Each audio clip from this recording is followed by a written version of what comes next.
네, 2021 서울 모빌리티 쇼에서 아우디는 자신들의 전기차를 전부 공개했습니다. 이미 국내에서 판매가 시작되고 있는 모델도 있고 미래의 전기차도 선보였어요. 네, 서울 모빌리티 쇼에 오신다면 아우디의 전기차는 꼭 한번 보셔야 됩니다.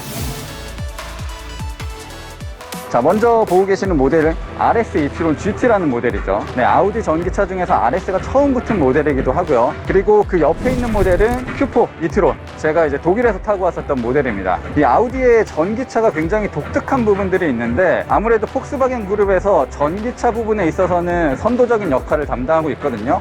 그러다 보니까 다양한 플랫폼을 사용하고 있습니다. 그리고 이번에 모터쇼에 최초로 공개가 된 A6 컨셉카 같은 경우는 아우디가 주도한 TPE 플랫폼을 통해서 만들어졌습니다. 그래서 아우디는 벤틀리, 포르쉐 여러 브랜드와 함께 쓸 수 있는 전기차 플랫폼을 새롭게 만들었습니다. 그리고 그곳에서 태어난 첫 번째 컨셉카가 A6 e-tron 컨셉카고요. 네, A6 e-tron 컨셉카는 먼 미래의 컨셉카가 아닙니다. 당장 나올 수 있는, 당장 출시될 수 있는 컨셉카예요. 굉장히 독특한 디자인 요소를 가지고 있고 제가 지금부터 차근차근 설명해 드리도록 할게요. 자, 먼저 이 조명과 관련된 기술, 주간주행 등이 굉장히 다양하게 펼쳐지고 있는데 이 LED 모듈을 세 겹으로 만들어 놨습니다. 굉장히 촘촘한 LED 모듈이 들어가 있기 때문에 자유자재로 이 빛의 형상을 바꿀 수가 있고 주간주행 등 같은 경우도 사용자가 임의적으로 설정을 해 놓을 수가 있습니다. LED가 단순히 화려하고 밝은 것뿐만이 아니라 이제 프로젝션의 기능을 담당하고 있거든요. LED 램프를 통해서 이 벽면에 4K 수준의 영상을 보여줄 수 있다고 합니다. 자체적으로 이제 게임까지 개발을 해놔서 차를 충전하는 동안 벽에 게임 화면을 보여주고 시간을 보낼 수 있도록까지 만들어 놨다고 해요.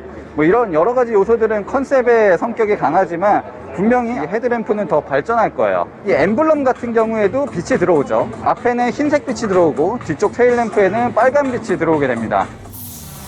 자, 지금도 보시면 테일램프가 굉장히 얇게 들어오죠. 그리고 별도로 램프라는 그런 디자인을 갖춰 놓은 게 아니라 장식 안에 빛이 나오고 있는 스타일이에요. 이 안쪽에는 OLED 패널이 촘촘하게 들어가 있습니다. 그래서 물결치는 디자인 그리고 여러 가지 표식들도 이 테일램프를 통해서 보여줄 수가 있는 거예요. 그리고 램프 기술이 전부가 아닙니다. 이 차는 사방으로 여러 가지 정보들을 알려줘요. 이 검게 차체 밑바닥에 있는 디자인 요소가 단순히 사이드 스커트, 뭐 캐릭터 라인 이런 용도가 아닙니다. 프로젝터가 다 달려 있어요. 방향 지시등을 켜거나 아니면 탑승자가 내리려고 할 때 자전거나 자동차가 지나갈 때 위험을 알려주기도 하고요. 여러 가지 정보들, 심지어 글자까지도 바닥에 새겨줄 수가 있습니다. 여러 가지 이런 새로운 기술들이 적용되어 있는 것이 특징이기도 하고요. 이거 어떻게 열어요? 최시원이 나한테 말 걸었어. 자, 이 새로운 전기차 플랫폼은 아무래도 고급스러움을 많이 보여주다 보니까 다행스럽게도 SUV가 아니라 세단 형태의 전기차가 나왔어요. 그리고 이 세단 형태의 전기차를 좀 날렵하게 만들기 위한 여러 가지 디자인도 담겨져 있습니다. 굉장히 부드럽죠. 이 모든 라인들이 모난 부분 없이, 그리고 특히 루프 라인에서 트렁크까지 이어지는 부분도 매끈하게 연결이 되어 있습니다. 네, 일반적인 세단과 비교하면 차체가 높은 편이긴 해요. 그런 것들을 감추기 위해서 밑에 이런 검은색 장식도 심어놨고 필러 부분도 매끈하게 디자인이 되어 있습니다. 그리고 이 숄더 라인, 팬더를 굉장히 부풀려 놔서 좀 근육질의 느낌, 다부진 느낌을 강조를 했습니다. 그리고 캐릭터 라인으로 윗부분을 살짝 접어놔서 이 윗부분의 두툼함도 감추는데 어느 정도는 도움을 주고 있고요. 그리고 거대한 휠, 22인치나 되는 휠을 앞뒤에 장착을 해놓은 것도 이 차의 특징입니다. 아직 완벽하게 재원이 나온 건 아니지만 아우디 측은 WLTP 기준으로 700km까지 가는 걸 목표로 한다고 합니다. 보통 WLTP 기준으로 700km 정도 인증을 받으면 우리나라에서는 한 500km 정도 될 거예요. 네, 그래서 장거리에도 유용하게 쓸 수 있는 A6가 될 겁니다. 아무래도 A6란 자동차가 비즈니스 세단의 그런 대표적인 모델이기 때문에 주행에 특화된 여러 가지들도 접목이 될 것 같아요.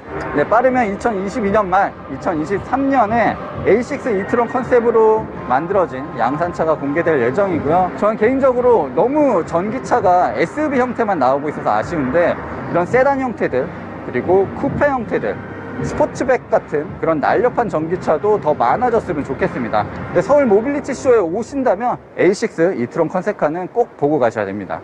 네, 서울 모빌리티 쇼 아우디 부스에는 지금 아우디가 우리나라에서 판매하고 있는 차들이 전부 전시가 됐습니다. 내연기관 차도 많이 있고 새로운 전기차들, 컨셉카들도 전시가 돼 있어요. 그 중에서 조금 눈여겨볼 모델이 이 앞에 무대에 올라와 있는 A3 세단입니다. A3 같은 경우는 이제 새롭게 완전히 디자인이 바뀌면서 여러 가지가 보완이 됐어요. 네, 그래서 다시 태어난 이 A3를 보면 이전 세대 모델과는 디자인이 완전히 달라지고 다른 아우디 모델과 굉장히 잘 어울리는 모습을 가지고 있어요. 그리고 이 헤드램프를 보시면 아시겠지만 이렇게 날카롭게 꺾여져 있는 요소들이 실내 그리고 뒷모습 여러 곳에서 찾아볼 수가 있습니다. 네, 아우디 같은 경우는 디자인을 조금 집요하게 하거든요. 그런 요소들을 찾아보는 것도 재미가 될 것 같습니다. A3 같은 경우는 우리나라에서 굉장히 파격적인 할인을 하면서 대란이 일어난 적도 있었거든요. 그래서 이번에도 이 판매가 굉장히 기대되는 모델이고, 새롭게 바뀐 디자인은 이 작은 차를 더 날카롭게 그리고 마치 악동처럼 보이게도 만들어줍니다. 이 아우디가 자랑하는 이런 램프 기술도 그대로 적용이 되어 있고요. 헤드램프뿐만 아니라 이 테일램프 같은 경우도 굉장히 화려하게 디자인이 됐습니다. 이렇게 나눠놓은 디자인은 마치 아우디 이트론 같은 느낌도 들죠. 상위 모델을 연상시키게 하는 새로운 디자인이 적용될 것도 특징이고요. 그리고 이제는 이 작은 차의 세단이 그렇게 어색하지가 않습니다. 루프에서 트렁크까지 이어지는 라인도 굉장히 부드럽게 만들어 놨어요. 예전에는 단호하게 3박스 구성이었다면 이제는 살짝 부드럽게 이어지는 라인을 가지고 있습니다. 사실 패스트백 디자인은 아우디가 굉장히 잘하는 부분이기도 하잖아요. 그런 요소들이 많이 담겨져 있어요. 트렁크도 엄청 크네. 근데 시트도 접히고 트렁크도 크고, 그리고 A3의 이 하이라이트는 실내 디자인입니다. 외관보다는 실내가 훨씬 더 많이 바뀌었어요. 보통 스포츠카, 슈퍼카 실내를 얘기할 때 전투기 같다는 얘기를 많이 하는데 이 차는 진짜 전투기 같습니다. 이 송풍구도 부계가 운전석 쪽에 딱 대칭으로 있습니다. 그래서 이 부분만 놓고 보면 모든 것들이 이제 대칭으로 펼쳐져 있거든요. 그리고 센터 모니터도 불쑥 튀어나와서 운전자 쪽으로 살짝 꺾여져 있고요. 그러니까 이런 여러 가지 요소들이 조금 더 운전자가 운전에 집중할 수 있게끔, 아, 내가 자동차를 조종하고 있구나, 이 차의 디자인이 나를 위해서 향해 있구나, 이런 느낌을 주게 합니다. 그리고 이런 도어 손잡이 보세요. 손잡이도 마치 헤드램프처럼 이렇게 꺾여 있는 부분도 있고요. 굉장히 날카롭게 만들어 놓은 디자인들이 신형 A3의 큰 특징인 것 같습니다. 그리고 이제는 이런 디지털 클러스터가 모두 적용이 돼 있고, 기어 셀렉트도 전자식 기어 셀렉트가 적용이 되어 있습니다. 자, 일단 적용되어 있는 여러 가지 요소들은 이 상위 모델에 있는 것들이 거의 그대로 적용이 되어 있어요. 물론 S라인이라서 이런 가죽이나 시트는 훨씬 더 고급스러운 부분이 있긴 하지만 센터 콘솔 부분이나 일부 물리 버튼을 조작하는 것들은 이 상위 모델과 거의 디자인이 흡사합니다. 이 작은 세단이지만 갖춰놓은 옵션들은 꽤 풍부한 것 같아요. 메모리 시트도 있고, 전동식으로 시트도 조절이 되고, 전자식 파킹 브레이크도 있고, 통풍 시트는 없지만 열선 시트는 적용이 되어 있고, 스마트폰 무선 충전 시스템도 준비가 됐습니다. 물론 가격이 관건이긴 하겠지만 일단 갖춰놓은 것으로 봤을 때는 상당히 괜찮아 보입니다. 일단 뒷좌석까지도 한번 앉아볼게요. 자, 이 S라인이라 이런 일체형 시트가 적용이 되어 있고 좀 시트가 두꺼운 편이거든요. 그럼에도 다리 공간은 꽤나 여유롭습니다. 이게 머리 공간도 부족함이 없죠. 심지어 A4도 좀 좁다고 느껴졌었는데 오히려 이 신형 A3는 굉장히 여유로운 뒷좌석 공간을 갖춰놨습니다. 뿐만 아니라 옵션으로 지금 뱅앤올룹슨 사운드 시스템이 들어갔거든요. 보통 유럽에서는 이 정도 크기의 자동차에 뒷좌석이 누군가를 태운다는 생각을 잘 안 하거든요.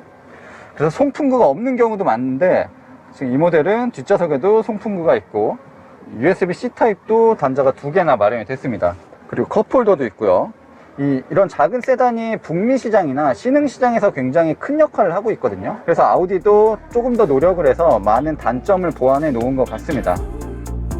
네, 아우디는 다양한 전기차를 내놓고 있는 브랜드 중에 하나입니다. 그래서 지금 같은 경우도 이트론 모델이 있고 이렇게 뒤가 살짝 깎여 있는 이트론 스포츠백도 있어요. 이런 식으로 다양한 가지치기 모델을 내놓고 있고 조금 더 전기차 시대를 발빠르게 준비를 하고 있습니다. 이트론 같은 경우도 신기한 부분이 굉장히 많은 전기차예요.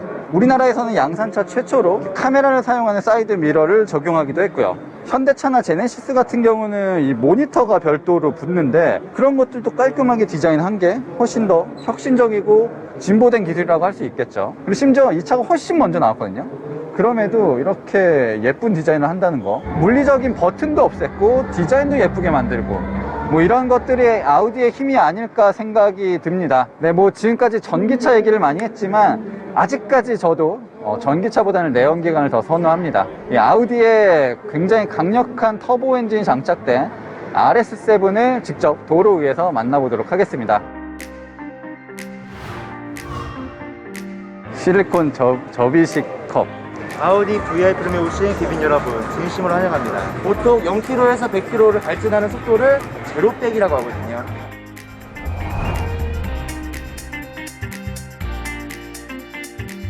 시트 포지션 잘 맞춰주셨나요? 네. 그러면 저희 시동 걸고 출발하시겠습니다. 이 차의 또 다른 장점은 데일리카로도 쓸 수 있어서 그쵸. 데일리카로 쓸 수 있는 포인트를 알려드리기 위해서 이제 이 로드 시승이 좀 세팅이 되어 있습니다. 데일리를 얌전히 모는 차인가요? 데일리를 그 개인의 취향에 맞게 탈 수 있지만 선수 출신인 우리 아닙니다. 기자님이시니까 이제 원래 다이내믹 모드 나중에 놓는데요. 직선에서 한번 쭉 밟아보시는데요.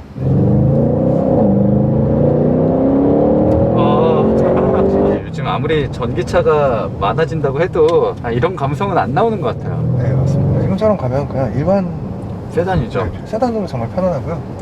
승차감이 진짜 좋아요. 제가 RX6도 최근에 시승했었는데 RX6보다도 승차감이 더 좋은 것 같아요. RX6는 승차감이 굉장히 딱딱했는데 세븐이 오히려 더 부드럽네요.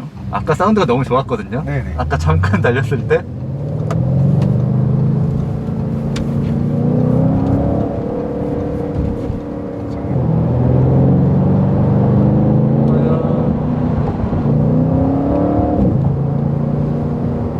이런 세팅은 확실히 약간 스포츠카 같은 느낌이 있고, 아까 이 승차감 모드에서는 그냥 일반적인 그냥 A7, 편안하지는. 네, A7 타는 거 차이가 크게 없는 것 같아요.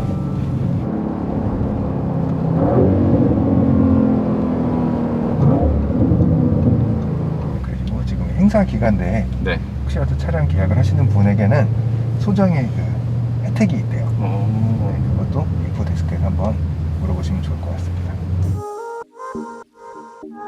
네, 이렇게 아우디 전시장을 살펴봤습니다. 제가 경험했었던 시승 프로그램이나 도슨트 투어는 일반 관람객분들도 직접 신청하셔서 체험하실 수가 있어요.